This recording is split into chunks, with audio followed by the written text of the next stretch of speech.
I want to start talking about the actual foods that we eat on the Plant Paradox diet. And I really highly recommend getting his book, The Plant Paradox, Dr. Stephen Gundry.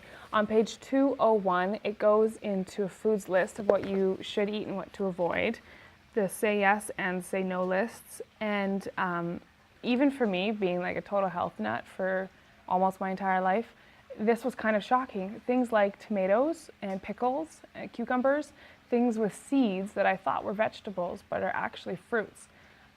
Those have the lectins in the skin and the seeds.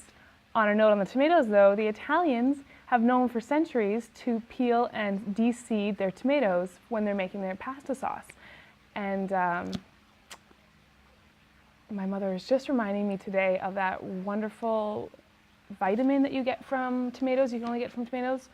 I forget the name of it now, but you can only get that from them when they're cooked. So that made so much sense to me why the Italians would peel and de-seed and cook their tomatoes, which made me so excited. And so he goes through all the lists of different foods in there that have lectins and ways to get rid of them. You know, for some beans and legumes, you can pressure cook them and that will get rid of the lectin. It'll kind of break through the cell wall.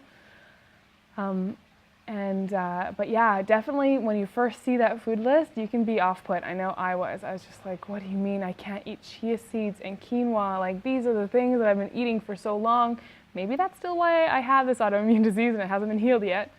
But I definitely was confused. So that's why I completely, totally, 100% recommend buying the book, reading it through before you start, just so you have an absolute understanding of what the foods are that you can eat, why you want to eat those ones, why you want to avoid certain foods, so that you're just doing the best that you can while you're on the program.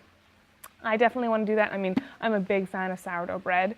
As I've said, I ferment my own sauerkraut and water kefir at home, and making sourdough bread was like something I enjoyed, really enjoyed eating it as well.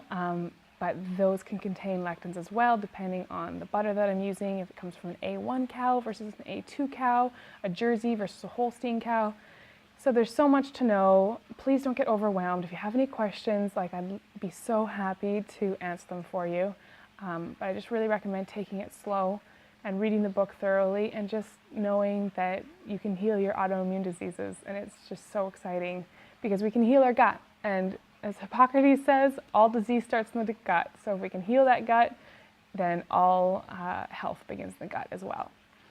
So that's a quick short video on the foods. I'm going to be making recipes and showing pictures of the different foods I'm eating. And I'll talk to you soon. Bye, have a great day.